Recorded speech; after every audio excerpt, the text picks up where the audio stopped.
శ్రీ గురుభ్యో నమః. అందరికీ నమస్కారం. తెలుగు హోమియోపతి గురుకులానికి స్వాగతం. ఈరోజు మనం లాకసిస్ మందు గురించి నేర్చుకున్న విషయాలన్నింటినీ ఒక్కచోట చేర్చి అద్భుతమైన క్లినికల్ రివిజన్ చేయబోతున్నాం. ఇది చాలా ముఖ్యమైన విశ్లేషణ, ఎందుకంటే ఇప్పటివరకు మనం చూసిన లక్షణాలన్నీ ప్రాక్టికల్గా ఒక క్లినిక్లో ఎలా ఉపయోగపడతాయో ఇక్కడే స్పష్టంగా చూడబోతున్నాం. సరే, ఈరోజు మన ప్రయాణం ఎలా సాగబోతోందో ఒక్కసారి గమనిద్దాం. ముందుగా క్లినికల్ రివిజన్కి ఒక వంతెన లాంటి బేసిక్స్ మాట్లాడుకుందాం. ఆ తర్వాత వారి మానసిక స్థితి, శారీరక లక్షణాలు మరియు వివిధ వయస్సుల రోగుల్లో లాకసిస్ ఎలా ఉంటుందో చూస్తాం. ఫైనల్గా క్లినికల్గా దీన్ని ఎలా నిర్ధారించాలో తెలుసుకుని ఇదంతా ఒక మెమరీ మ్యాట్రిక్స్ లాగా మన బ్రెయిన్లో ఫిక్స్ చేసుకుందాం. ముందుగా మొదటి విభాగానికి వెళదాం. క్లినికల్ రివిజన్కు వంతెన. మనం ఎక్కడ్నుండో కొత్తగా 0 నుండి మొదలు పెట్టట్లేదు. గత భాగాల్లో నేర్చుకున్న ఆ మానసిక చిత్రం, శారీరక లక్షణాలు, వీటన్నిటినీ కలిపి ఒకే పూర్తి డైనమిక్ పిక్చర్లాగా మార్చబోతున్నాం. ఆస్పత్రిలో రోగిని చూడగానే కరెక్టుగా ఎలా పసిగట్టాలో మనకు ఇక్కడే అర్థమవుతోంది. ఇక్కడ మనం గుర్తుపెట్టుకోవాల్సిన అత్యంత కీలకమైన నియమం ఒకటుంది. కేవలం ఒకే ఒక కీనోట్ దొరికింది కదా అని ఎప్పుడూ మందివ్వకూడదు. కీనోట్ అనేది మనకు దొరికే ఒక చిన్న ఆధారం మాత్రమే. డాక్టర్ హానిమాన్ గారు ఆర్గనన్ 153వ సూత్రంలో ఖచ్చితంగా చెప్పినట్లు, రోగికి సరైన మందివ్వాలంటే వారి శారీరక, మానసిక లక్షణాలన్నీ కలిపి ఒక టోటాలిటీగా చూడాలి. అప్పుడే పర్ఫెక్ట్గా మందును సెలెక్ట్ చేయగలం. ఇక రెండవ విభాగంలోకి అడుగుపెడదాం. అదే లాకసిస్ మూలతత్వం. లాకసిస్ మానసిక పునాది ఎలా ఉంటుంది, అది వాళ్ల శారీరక లక్షణాలను ఎలా నిర్మిస్తుందో ఇక్కడ చాలా స్పష్టంగా అర్థం చేసుకుందాం. డాక్టర్ టైలర్ గారు చెప్పిన ఈ అద్భుతమైన మాట గమనించండి. అసలు లాకసిస్ వాళ్ల మాటల ప్రవాహం ఎలా ఉంటుందంటే ఎదుటి వాళ్లని మధ్యలో మాట్లాడనివ్వరు. ఒకవేళ ఎవరైనా ఏదైనా కథ మొదలుపెడితే వీళ్లే దాన్ని పూర్తి చేస్తారు. లోపల అణచిపెట్టుకున్న ఆ ఉద్రిక్తత, ఆందోళన అంతా వాళ్ల మెదడును ఎంతలా టెన్షన్ పెడుతోందంటే అదిలా వేగవంతమైన మాటల ప్రవాహంలాగా పేలుతోంది అన్నమాట. క్యాథరిన్ కౌల్టర్ గారు విశ్లేషణ చూస్తే ఈ ఆకస్మిక వ్యక్తిత్వ మార్పు స్పష్టంగా అర్థమవుతుంది. మామూలు సమయంలో చాలా ఆప్యాయంగా, సున్నితంగా ఉండే ఒక మహిళ ఋతుక్రమానికి వారం ముందు ఒక్కసారిగా నియంత్రణ కోల్పోయి అకారణమైన కోపంతో వేరే వ్యక్తిలా మారిపోతారు. కానీ ఆశ్చర్యంగా ఆ శారీరక స్రావం మొదలైన వెంటనే ఆ ఉద్రిక్తతంతా మాయమైపోతుంది. ఆర్గనన్ 211వ సూత్రం చెప్పే మనస్సుకు, శరీరానికి ఉండే అనుబంధమంటే సరిగ్గా ఇదే. దీన్ని బట్టి మనకు అర్థమయ్యేది ఏంటి? మనస్సు, శరీరం వేరు కాదు. ఆ లోపల ఉన్న తీవ్రమైన టెన్షన్ని భౌతిక శరీరం ఎలా చూపిస్తుందో ఈ 3వ విభాగంలో తెలుసుకుందాం. డాక్టర్ ఫారింగ్టన్ గారు ఒఫిడియా గ్రూప్ గురించి చెప్పిన క్లాసిక్ పాయింట్స్ ఒక్కసారి గుర్తు చేసుకుందాం. వీళ్లలో విపరీతమైన సున్నితత్వం ఉంటుంది. మెడ దగ్గర బట్టలు టైట్గా ఉంటే అస్సలు భరించలేరు. అలాగే నిద్రలేచాక సమస్యలు ఎక్కువవడం, ముదురు రంగులో రక్తం కారడం, అన్నిటికంటే ముఖ్యం లక్షణాలు ఎడమవైపు మొదలై కుడివైపుకు వెళ్లడం. ఈ భౌతిక ఆధారాలే మందును కన్ఫర్మ్ చేస్తాయి.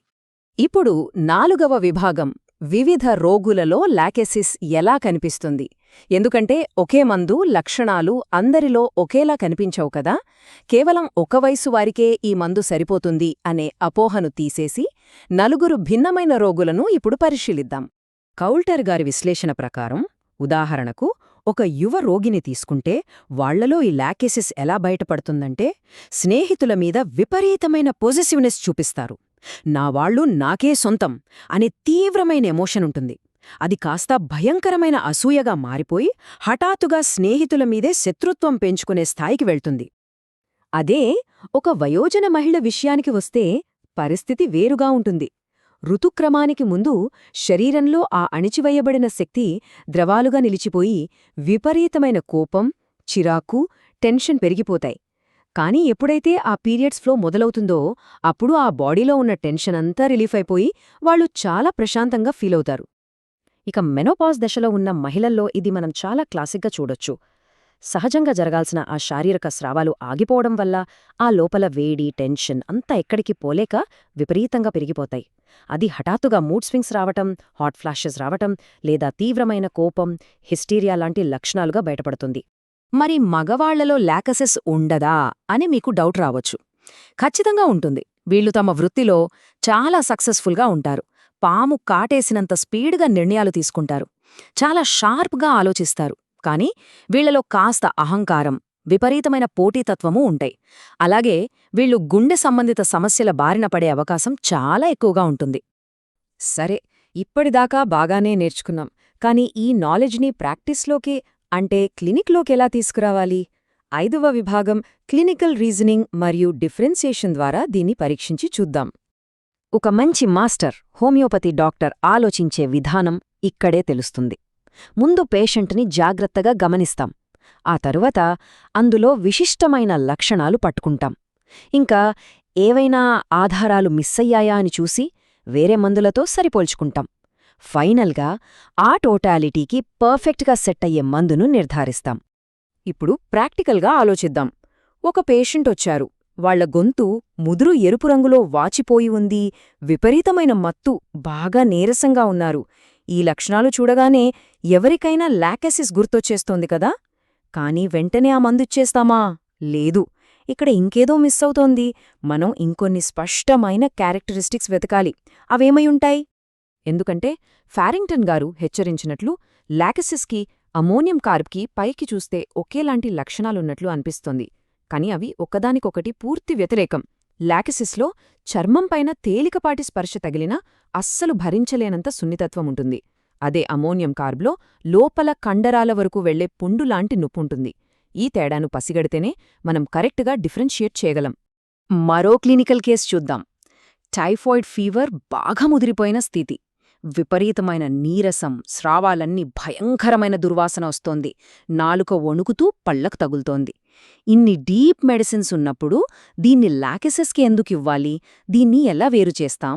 ఇక్కడే ఆ జంతు విషం తాలూకు లోతైన ప్రభావం బయటపడుతుంది. ఆ పాము విషం రక్తాన్ని ఎంతలా విచ్ఛిన్నం చేస్తుందంటే శరీరంలోని అన్ని రంధ్రాల నుంచి నల్లకి ముదురు రక్తం కారుతుంది. బ్యాక్టీషియాలో కూడా దుర్వాసన ఉన్నా ఆ విషం చేసే డ్యామేజ్ ఇంటెన్సిటీ వేరు. ఇదే లాకెసిస్ని బ్యాక్టీషియా లాంటి మందుల నుంచి చాలా స్పష్టంగా వేరు చేస్తుంది. ఇక చివరిదైన 6వ విభాగానికి వచ్చేశాం. Final memory matrix. ఇప్పటిదాకా మనం నేర్చుకున్న అద్భుతమైన విషయాలన్నీ బ్రెయిన్లో శాశ్వతంగా లాక్ చేసుకుందాం. ఈ మ్యాట్రిక్స్ని ఒకసారి జాగ్రత్తగా గమనించండి. లాకెసిస్ మూలం జంతు విషం. ఆ పాముకుండే సహజమైన వేగం, ఉద్రిక్తత రోగిలో వాగుడుగా, అసూయగా ఎలా మారుతుందో చూడండి. అదే శారీరకంగా చూస్తే లక్షణాలు ఎడమ నుండి కుడివైపుకు వెళ్లడం, భరించలేని దుర్వాసనగా కనిపిస్తుంది. అలాగే మెడదగ్గర బిగుతును అస్సలు భరించలేకపోవడమనేది చాలా ఇంపార్టెంట్ పాయింట్. ఒక పొర నుండి మరో పొరకు లక్షణాలు ఎలా ప్రవహిస్తున్నాయో కదా? ఈ మ్యాట్రిక్స్ని పూర్తి చేస్తూ చూస్తే నిద్ర లేచాక బాధలు ఎక్కువవడం, ఏదైనా స్రావం బయటకు పోగానే టెన్షన్ తగ్గిపోవడం అనేది మనకి కీ మోడాలిటీ. అయితే వయసును బట్టి క్లినికల్గా ఈ లక్షణాలు రకరకాలుగా బయటపడచ్చు. ఆ అణచివేయబడిన శక్తి బయటకు రావడానికి చేసే ప్రయత్నమే ఈ టోటాలిటీ. ఈ మొత్తాన్ని బట్టే మనం పేషెంట్ని వ్యక్తిగతీకరించి మందిస్తాం. ఇదంతా విన్నాక మీకో ఆలోచింపజేసే ప్రశ్న. లాకెసిస్ అసలు సరళి ఏంటో మనకు పూర్తిగా అర్థమైపోయింది. కాని ఇదే లాకెసిస్ ఇతర గొప్ప పాలిక్రెస్ట్ మందుల ఉష్ణ మరియు మియాస్మాటిక్ సరిహద్దులను ఢీకొట్టినప్పుడు ఏమవుతుంది? వాటితో దీన్ని ముఖాముఖి ఎలా పోల్చాలి? సూక్ష్మమైన వ్యత్యాసాలను ఎలా పసిగట్టాలి? సరిగ్గా అదే మనం తదుపరి విశ్లేషణ అంటే ఎపిసోడ్ 105లో చూడబోతున్నాం.